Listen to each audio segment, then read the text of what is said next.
Assalamualaikum warahmatullahi wabarakatuh. Alhamdulillah wassalatu wassalamu ala Rasulillah wa ala alihi wa sahbihi wa man wala, la haula wa la quwwata illa billah.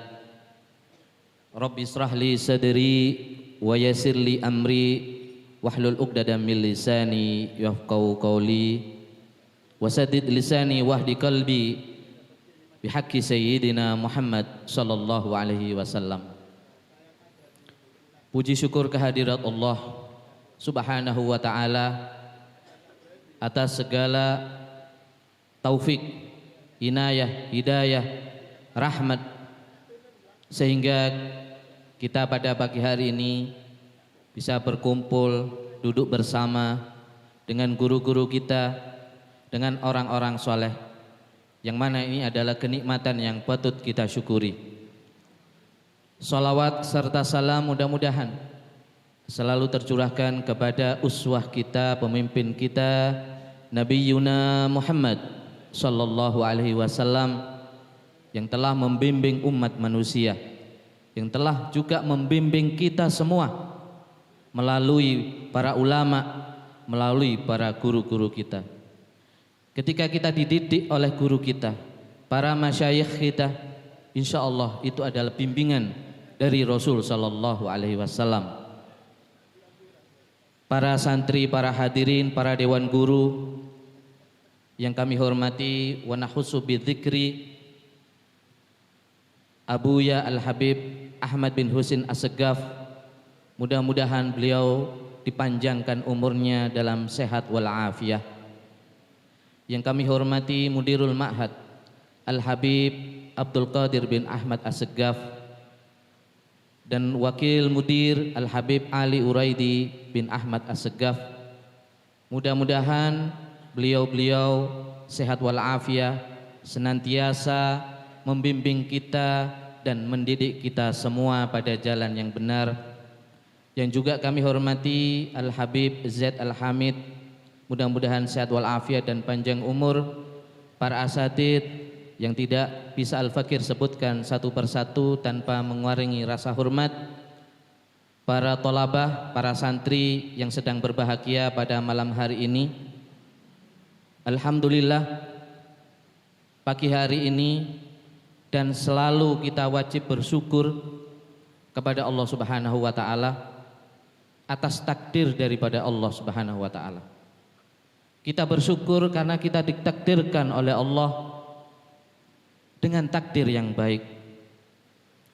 Kita bersyukur kepada Allah karena kita diberi kenikmatan yang khas, kenikmatan yang khusus oleh Allah Subhanahu wa ta'ala, di mana ada dua macam kenikmatan. Ada nikmat yang umum, ada nikmat yang khusus, dan ada nikmat yang khusus, lebih khusus lagi. Nikmat umum siapapun manusia itu bisa mendapatkannya. Orang Islam, orang mukmin, orang ahli maksiat, orang kafir, orang musyrik, semuanya mendapatkan nikmat dari Allah Subhanahu wa ta'ala, dan kita juga bisa mendapatkan itu. Ada satu kenikmatan yang mana tidak semua jenis manusia mendapatkannya. Nikmat ini tidak diberikan kepada orang kafir. Nikmat ini tidak diberikan kepada orang musyrik. Nikmat ini tidak diberikan kepada ahlu maksiat. Lebih khusus lagi, kita wajib bersyukur.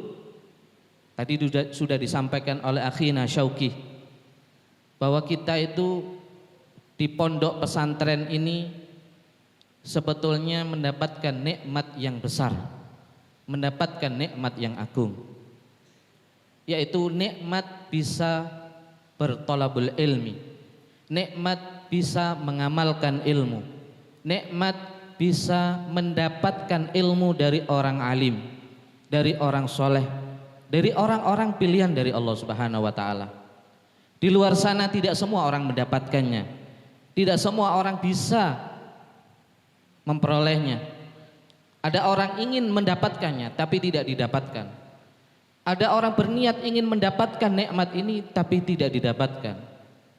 Dan kita khususnya para santri, para thalabah, ada yang dipaksa masuk pesantren, ada yang disuruh oleh orang tua, ada yang atas kesadaran sendiri bisa menikmati hidup di alam ilmu ini dengan orang-orang soleh, dengan guru-guru yang baik. Ada juga thalabah yang tidak mau berlama-lama di pesantren. Ada juga thalabah yang ingin berlama-lama karena begitu merasa lezatnya ada di pondok pesantren, lezatnya apa? Menuntut ilmu, lezatnya belajar ilmu, sehingga tidak mau pulang, ya. Waktunya pulang tidak mau pulang. Ini artinya dia mendapatkan nikmat yang besar, bisa merasakan nikmat. Bagi thalabah santri yang gak sabar, pengen cepat-cepat pulang, belum tuntas belajarnya, belum selesai ngajinya, pengen cepat-cepat pulang, ini barangkali belum bisa merasakan nikmat itu, sehingga dia tidak mau berlama-lama ada di taman surga. Sebab di mana tempat di situ diajari ilmu, disebut nama Allah, maka itu tempat adalah taman surga, raudun min riyadil jannah. Dan taman surga yang terbaik, taman surga yang paling nikmat, tidak ada tempat yang lain kecuali pondok pesantren. Sebab pondok pesantren itu adalah sistem pendidikan yang lengkap, semuanya ada di situ. Pondok pesantren adalah pendidikan yang mendidik murid selama 24 jam. Tidurnya dididik, istirahatnya itu dididik, semuanya diatur. Tidak hanya di dalam kelas, di luar kelas, sehari-hari pun makan, minum, tidur, istirahat, semuanya itu adalah dalam pantauan, dalam didikan para guru-guru kita di pondok pesantren. Inilah salah satu kelebihan dari pendidikan bersistem pondok pesantren. Ada pernah salah seorang menteri agama pada zaman dulu, ya mungkin pada zaman Orde Baru, dalam salah satu pidatonya ketika memperingati Hari Pendidikan Nasional, di hadapan para pejabat, di hadapan para rektor, di hadapan para dosen, para guru dan sebagainya, ada satu kalam yang sangat penting. Kata dia, sistem pendidikan yang ideal, sistem pendidikan yang cocok untuk mendidik anak-anak kita, pemuda-pemuda kita, tidak lain adalah sistem pendidikan yang diasramakan, sistem pendidikan yang dipondok pesantrenkan. Ini adalah pendidikan yang ideal. Oleh sebab itu Al-Fakir dikatakan bahwa taman yang terbaik di antara taman-taman yang lain, tentunya banyak taman-taman ilmu banyak sekali, tapi taman yang terbaik tidak lain adalah pondok pesantren. Oleh sebab itu kita jaga tanaman ini, kita sirami tanaman ini. Ada pohon, ada buah, ada tanaman-tanaman yang bisa kita nikmati setiap saat. Kalau taman yang lain kenikmatannya itu 1 jam, disirami 1 jam, disirami hanya 2 jam, 3 jam, maksimal 7 jam kalau di sekolah. Tapi di pondok pesantren ini berbagai macam siraman. Kita baca zikir, kita baca wirid, kita baca kalam ulama, kita baca Al-Quran, kita baca hadis. Semuanya ini adalah membasahi taman-taman surga, sehingga setiap hari taman pondok pesantren ini senantiasa segar, tidak pernah kering. Maka beruntunglah bagi kita yang belajar, yang menuntut ilmu di sebuah lembaga yang bernama pondok pesantren. Oleh sebab itu kita jaga dengan baik-baik, bukan hanya bersyukur, kita jaga sistem pondok pesantren ini, kita jaga taman-taman surganya Allah Subhanahu wa taala ini dengan sebaik-baiknya. Dengan apa? Dengan ilmu yang diamalkan, dengan akhlak yang mulia. Jangan sampai taman ini kita rusak. Jangan sampai buah-buahan yang ada di taman surga ini kita rusak. Sebab yang merusak pendidikan kita di zaman sekarang ini adalah faham-faham yang bernama sekulerisme. Faham yang memisahkan antara ilmu dengan agama, yang memisahkan antara agama dengan kehidupan. Semuanya itu tidak kita temukan di pondok pesantren. Di pondok pesantren itu lengkap. Seperti dikatakan tadi, bahwa sistem pendidikan dalam Islam yang ideal itu diasramakan atau di pondok pesantrennya. Lengkap apanya? Di situ ada pendidikan ilmu pengetahuan. Di situ ada sistem pendidikan ruhaniyah. Di situ ada sistem pendidikan akhlak yang mulia.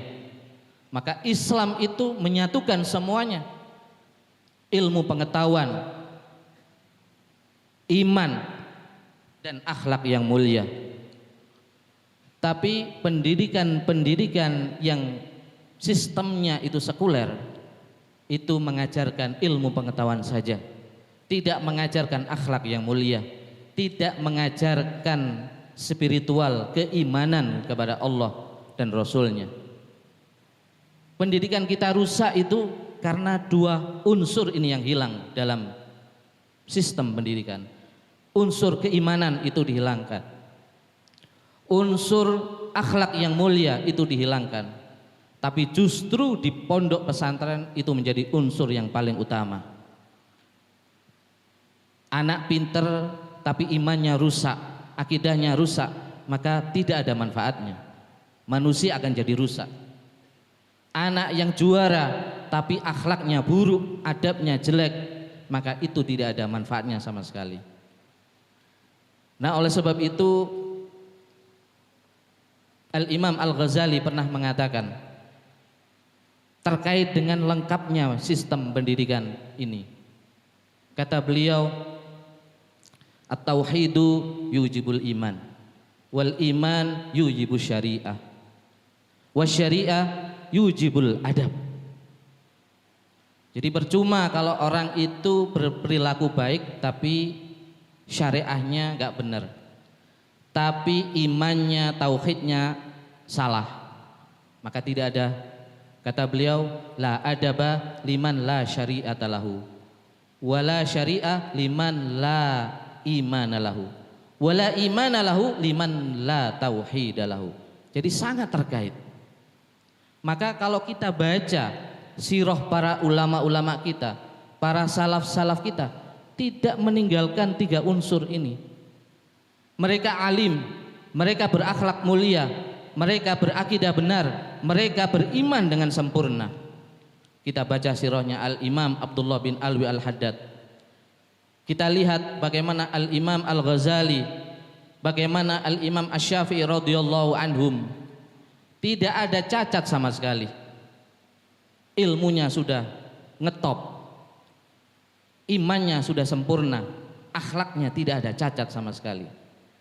Tapi bandingkan dengan sistem pendidikan, dengan sistem yang sekuler, itu melahirkan orang-orang cerdas, orang-orang yang pintar, tapi tidak melahirkan manusia-manusia yang beradab, berakhlak yang mulia, beriman kepada Tuhan. Maka bisa kita lihat ilmuwan-ilmuwan barat, ya, kalau kita belajar dulu sekolah, belajar IPA, belajar biologi, belajar kimia, atau belajar apa lagi? Belajar matematika. Sering disebut tokoh-tokohnya. Siapa penemu ini? Siapa penemu rumus ini? Ya, mereka orang-orang barat, bahkan mayoritas orang Yahudi. Tidak ada disebut di situ ulama Islam, ilmuwan Islam, tidak ada di situ. Mereka orang hebat, orang pintar, orang cerdas, menemukan teori-teori ilmu pengetahuan. Tapi bagaimana kalau kita lihat perilaku, pikirannya? Maka ada satu buku yang ditulis oleh orang barat sendiri yang menggambarkan bagaimana tidak seimbangnya. Jadi orang barat menulis satu buku tentang manakib para ahli filsafat barat. Judul bukunya The Intellectual. Ya. Kalau kita punya banyak manakib para ulama, ada tobakot, ya. Istilahnya ini tobakotnya, tobakot falasifa al-gharbiyah, mungkin begitu. Jadi manakib ahli filsafat ilmu pengetahuan barat, judul bukunya adalah The Intellectual. Di situ diceritakan bagaimana nama-nama yang kita kenal ketika kita sekolah, nama-nama tokoh-tokoh besar yang ketika kita pelajari teorinya di bangku-bangku perkuliahan. Ada bapak psikologi, ada bapak sosiologi, ada bapak politik, ya itu dari Jerman, ya. Ada Karl Marx, ya, ada Auguste Comte, ya, dan lain-lain. Wa akhwatuhuma. Ternyata di situ diceritakan manakibnya sungguh tragis. Mereka hebat dalam menulis buku. Mereka hebat dalam menciptakan teori-teori. Tapi contoh salah satu bapak psikologi, bapak sosiologi, ya. Ada orang Perancis. Di situ diceritakan bagaimana keluarganya. Istrinya mengusir dia. Kenapa? Temperamental. Dikit-dikit main pukul, dikit-dikit main tendang. Kenapa temperamental? Kalau di rumah minum minuman keras. Akhirnya diusir dari rumahnya. Diusir, dia jadi gembel, gelandangan, tidak punya rumah. Dan orang-orang gak ada yang memperhatikan, gak ada yang peduli. Gak ada peduli. Dia jadi gembel, mabuk-mabukan, main wanita. Main wanita, dipukuli wanita, dikeroyok oleh wanita. Karena main seperti itu kemudian dia tidak bayar, tidak punya duit, dipukuli sama orang. Itu diceritakan. Dan masih banyak. Kemudian ada anaknya. Kalau kita ada konsep birrul walidain, mereka nggak punya konsep birrul walidain. Kalau bapaknya bejat, anaknya akan melawan. Suatu saat terjadi perkelahian di jalanan. Ternyata itu perkelahian antara seorang ahli, tokoh ilmu pengetahuan, tokoh filsafat barat dengan anaknya. Dan bapaknya meninggal dunia. Bandingkan dengan para ulama kita. Adakah akhlak para salaf kita seperti itu? Tidak akan. Kalau ada, nggak akan dipakai. Tapi mereka ini tidak peduli. Itu kan perilakunya. Yang penting ilmunya. Bagi kita tidak. Ilmu iya penting, tapi akhlak mulia, pikirannya harus benar. Tapi bagi mereka nggak peduli. Sampai sekarang pun itu dipakai. Kita baca bukunya, ya. Kita pelajari. Ternyata orang-orang seperti itu akhlaknya sangat buruk, sangat tidak pantas, bahkan tidak pantas untuk diceritakan. Tapi bagi orang-orang barat itu sudah hal biasa. Tidak apa-apa, yang penting ilmunya, yang penting mereka pinter. Bagi kita tidak ada seperti itu. Tidak ada cacat para ulama-ulama kita. Tidak ada. Karena semua itu jadi uswah. Ilmunya jadi contoh bagi kita, para salaf-salaf itu. Akhlaknya jadi contoh kita. Pikirannya jadi contoh kita. Akidahnya, imannya itu jadi contoh kita. Semuanya itu jadi contoh. Tapi bagi orang-orang yang lahir dari sistem pendidikan sekuler, itu yang jadi contoh hanya ilmunya. Maka tidak heran kemudian di zaman modern ini, modern jadi mudirun, bukan modern lagi, mudirun, berbahaya. Kenapa? Kalau akhlaknya seperti itu, pikirannya rusak, ilmunya sudah pasti akan rusak. Maka terjadilah kerusakan-kerusakan ilmu. Ilmu jadi rusak. Dan itu dicontoh oleh sebagian sarjana-sarjana muslim kita. Maka bagi kita yang tolabah, yang belajar di pondok pesantren, jangan mencontoh yang seperti itu. cukup dibaca manakibnya sekedar untuk pengetahuan, tapi jangan untuk dijadikan contoh. Bacalah manakib para salaf-salaf kita, para ulama-ulama kita, bagaimana akhlaknya ketika menuntut ilmu, perilakunya dengan gurunya, bagaimana jihad mereka untuk mendapatkan ilmu. Maka di sini Al-Imam Asy-Syafi'i radhiyallahu anhu pernah menasihati agar sukses dalam belajar. Sukses itu bukan juara satu. Sukses itu kalau sudah lulus dapat pekerjaan dengan gaji yang besar. Sukses itu bukan ketika sudah lulus pendidikan kemudian kerja di kantoran, duduk enak jadi pejabat. Itu bukan sukses. Tapi sukses adalah dia beriman dan berakhlak yang mulia. Kata Al-Imam Asy-Syafi'i radhiyallahu anhu, la yuflih man talaba al-ilma bi izzatin nafsi wa sa'atil ma'isyah.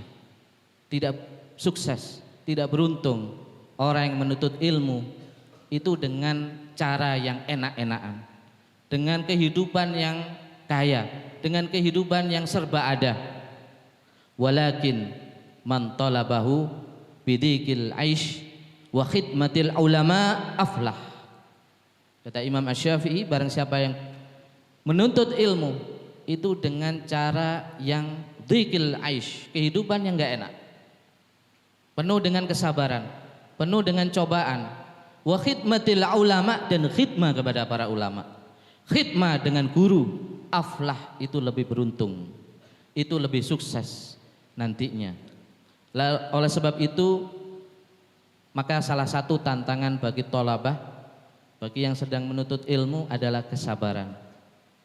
Sabar untuk berlama-lama duduk di majelis ilmu.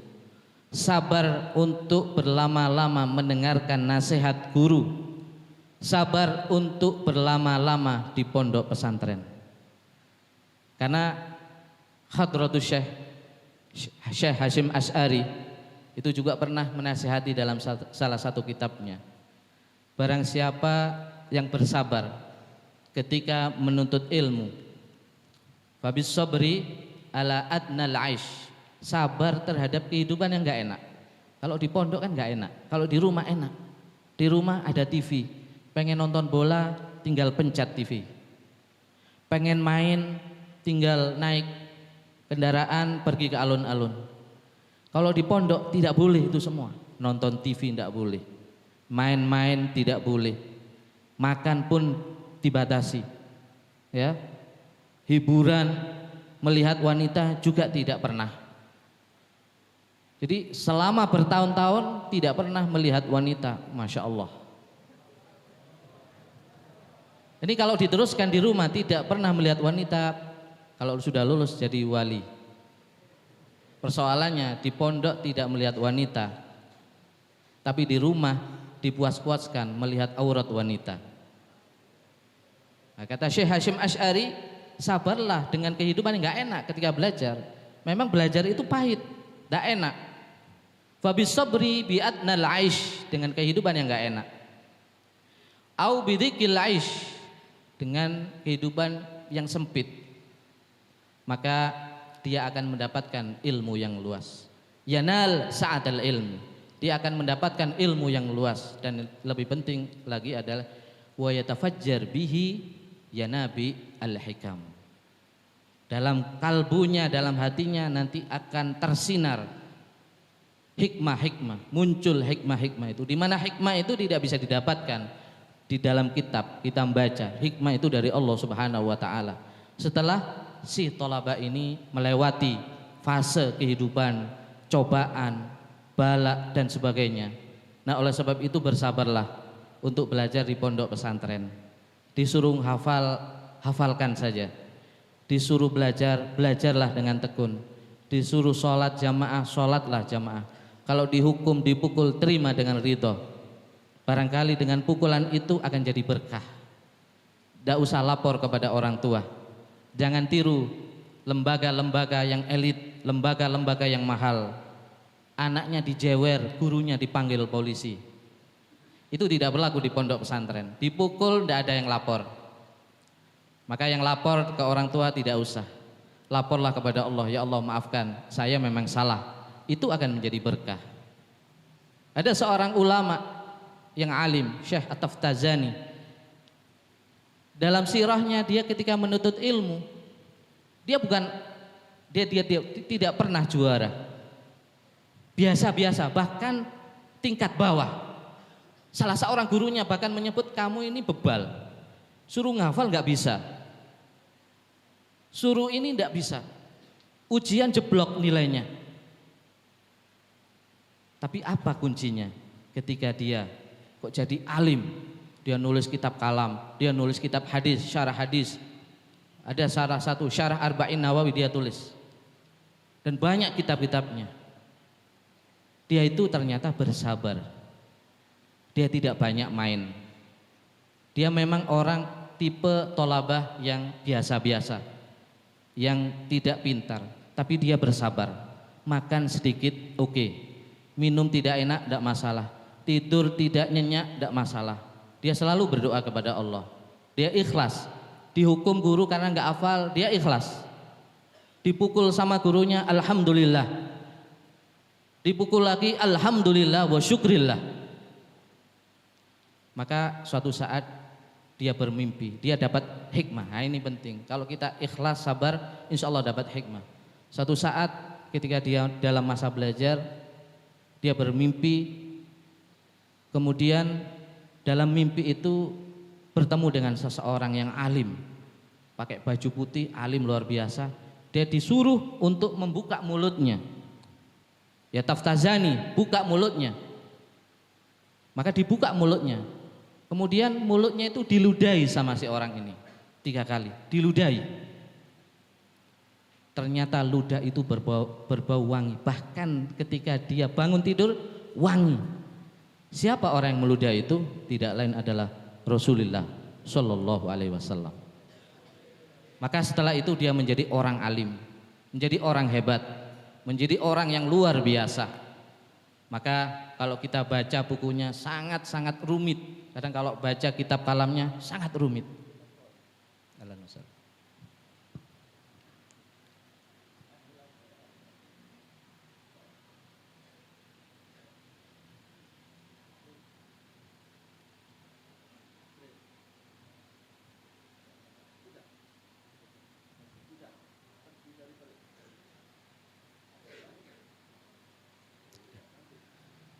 Kemudian kalau kita baca karya-karya beliau, seakan-akan beliau itu luar biasa, prestasi juara 1, juara terus juara. Ternyata tidak. Itu hikmah dari Allah Subhanahu wa taala. Langsung diajar oleh Rasul sallallahu alaihi wasallam. Sehingga kalau kita baca kitabnya susah minta ampun. Mungkin Syekh Taftazani ini balas dendam. Dulu saya dipukul guru. Saya membaca pelajaran itu susah minta ampun. Tidak bisa paham-paham. Sekarang saya akan menulis karangan yang susah dipahami orang. Itulah orang alim yang mendapat hikmah, mendapatkan ilmu dari Allah Subhanahu wa taala. Jadi akal jangan jadikan andalan satu-satunya, tidak bisa. Tapi akhlak yang mulia, hidayah dari Allah, hikmah dan lain sebagainya adalah harus kita andalkan, dan itu butuh kesabaran. Saya kira ini yang bisa Al-Fakir sampaikan. Ada kurang lebihnya mohon maaf yang sebesar-besarnya dari para asatid, para habaib, para tolabah. Mudah-mudahan kita selalu bersabar, selalu menuntut ilmu sampai liang lahat. Wassallallahu ala sayyidina Muhammad wa ala alihi wasallam. Subhana rabbika rabbil izzati amma yasifun. Wassalamun alal mursalin walhamdulillahi rabbil alamin. Assalamualaikum warahmatullahi wabarakatuh.